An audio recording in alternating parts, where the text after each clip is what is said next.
ನಮಸ್ಕಾರ 24x7 ಕರ್ನಾಟಕಂಗೆ ಸ್ವಾಗತ ಸುಸ್ವಾಗತ. ನಾವಿಂದು ಬಂದಿರೋದು ಚಿಕ್ಕಮಗಳೂರು ಜಿಲ್ಲೆಯ ಕೊಪ್ಪ ತಾಲೂಕಿನ ಗ್ರಾಮ ಪಂಚಾಯತಿ ಸದಸ್ಯರನ್ನು ಭೇಟಿ ಮಾಡಲು. ಬನ್ನಿ, ಅವರು ಮಾಜಿ ಉಪಾಧ್ಯಕ್ಷರು ಕೂಡ ಆಗಿದ್ದಾರೆ. ಬನ್ನಿ, ಅವ್ರ ಕುರಿತು ನಿಮಿಷ ಸಂದರ್ಶನ ಮಾಡೋಣ. ನಮಸ್ಕಾರ ಸರ್. ನಮಸ್ಕಾರ ಸರ್, ತಮ್ಮ ಹೆಸರು?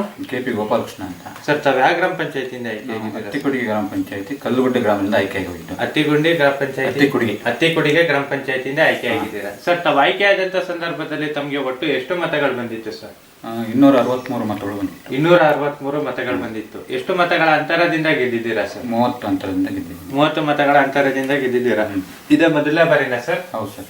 ಸರ್, ಮೊದಲ ಬಾರಿನ ಗೆದ್ಕೊಂಡು ಮೊದಲ ಬಾರಿನ ಉಪಾಧ್ಯಕ್ಷರಾಗಿ ಈಗ ಮಾಜಿ ಉಪಾಧ್ಯಕ್ಷರಾಗಿದ್ದೀರಾ. ಹೇಗೆ ಅನಿಸ್ತಾ ಇದೆ ಸರ್ ತಮಗೆ? ಉಪಾಧ್ಯಕ್ಷ ಆಗಿದ್ದಾಗಲೇ ನಮಗೆ ಸ್ವಲ್ಪ ಅಧಿಕಾರ ಫುಲ್ ಇತ್ತು. ಇಡೀ ಪಂಚಾಯತಿ ವ್ಯಾಪ್ತಿಯೊಳಗೆ ಕೆಲಸ ಮಾಡೋಕೆ ಅನುಕೂಲ ಆಗ್ತಾ ಇತ್ತು. ಅನುಕೂಲ ಆಗ್ತಾ ಇದೆ. ಈಗ ಏನಂದ್ರೆ ನಮ್ಮ ಬೂತಲ್ಲಿ ಮಾತ್ರ ಕೆಲಸ ಮಾಡೋಕೆ ಅನುಕೂಲ ಆಗ್ತಾ ಇದೆ. ಹಾ ಸರ್. ಸರ್, ತಾವು ಯಾವ ಪಕ್ಷದಿಂದ ಗುರುತಿಸ್ಕೊಂಡಿದೆ ಫಾಲೋವರ್ಸ್ ಆಗಿದ್ದೀರಾ ಸರ್? ಬಿಜೆಪಿಯ ಒಂದು ಫಾಲೋವರ್ಸ್ ಆಗಿರ್ತೀರಾ. ಸರ್, ತಾವು ತಮ್ಮ ವೃತ್ತಿ ಸರ್? ವ್ಯವಸಾಯ. ವ್ಯವಸಾಯ. ಸರ್, ವ್ಯವಸಾಯ ಮಾಡ್ಕೊಂಡು ರಾಜಕೀಯಕ್ಕೆ ಬರೋದಕ್ಕೆ ಸ್ಫೂರ್ತಿ ಏನು ಸರ್? ಇಲ್ಲಿನ ಒಂದು ಜನರಿಗೆ ಒಂದು ಜನಸೇವೆ ಮಾಡೋದು. ಜನಸೇವೆ ಮಾಡ್ತಾ ಇದ್ದೆ ಮುಂಚೆಂದು. ಆ ದೃಷ್ಟಿಯಿಂದ ನಾನು ರಾಜಕೀಯಕ್ಕೆ ಬಂದೆ. ಹಾ ಸರ್. ಸರ್, ಸೇವೆಗಳನ್ನು ಮಾಡ್ತಾ ಇದ್ದೆ. ಹಾ ಸರ್. ಸರ್, ತಾವು 3.5 ವರ್ಷ ಅಧಿಕಾರದಲ್ಲಿ ಇದ್ದೀರಾ ಸರ್. ಈ 3.5 ವರ್ಷ ಅಧಿಕಾರ ಅವಧಿಯಲ್ಲಿ ಉಪಾಧ್ಯಕ್ಷರು ಕೂಡ ಆಗಿದ್ರಿ.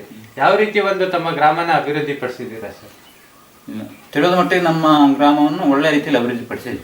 ತಿಳಿದ ಮಟ್ಟಿಗೆ ಎಲ್ಲ ಅಭಿವೃದ್ಧಿ ಪಡಿಸಿದ್ದೀರಾ. ಸರ್, ತಮ್ಗೆ ಇನ್ನೂ 1.5 ವರ್ಷ ಅಧಿಕಾರ ಅವಧಿ ಇದೆ. ಈ 1.5 ವರ್ಷ ಅಧಿಕಾರ ಅವಧಿಯಲ್ಲಿ ಯಾವ ರೀತಿ ಇನ್ನೂ ಅಭಿವೃದ್ಧಿ ಪಡಿಸ್ಬೇಕು ಅಂತ ಇದ್ದೀರಾ ಸರ್?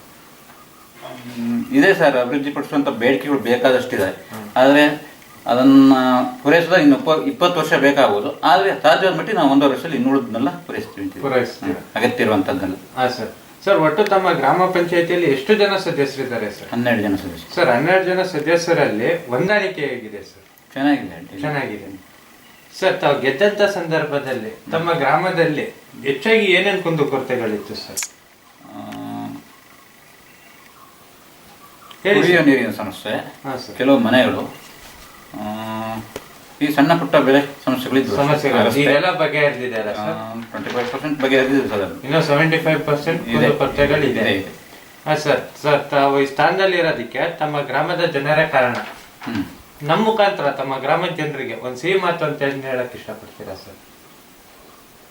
ಗ್ರಾಮದ ಜನರಿಗೆ ಅವರಿಗೆ ಸರ್, ನೀವು ಕೆಲಸ ಕಾರ್ಯಗಳು ಮಾಡೋ ಮುಖಾಂತರವಾಗಿ ಕೃತಜ್ಞತೆ ಸಲ್ಲಿಸಕ್ಕೆ ಇಷ್ಟಪಡ್ತೀರಾ ಸರ್?